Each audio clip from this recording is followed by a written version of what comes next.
Kinumpirma ng Philippine National Police na sasakyan nila ang van na dumaan sa busway kahapon at tumakas sa mga pumaparang tauhan ng Department of Transportation.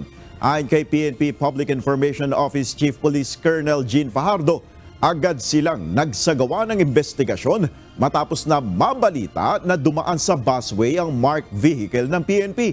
Napag-alaman na ang sasakyan ay naka-issue sa liaison officer ng PNP Region 10, kaya agad itong inalis sa pwesto.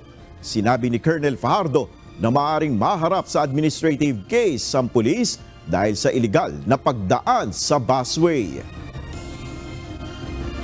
Siya po ang naka-register na authorized driver, siya po ang may accountability doon po sa paggamit po ng mga sasakyan po na nakarehistro po under their name po. Lahat po kasi ng mga marked vehicle at mga issued PNP vehicles ay meron pong mga authorized drivers yan. Kung ano man po ang mangyari sa mga sasakyan po nila, ang responsible at accountable officer ay yung pong registered driver or authorized drivers po.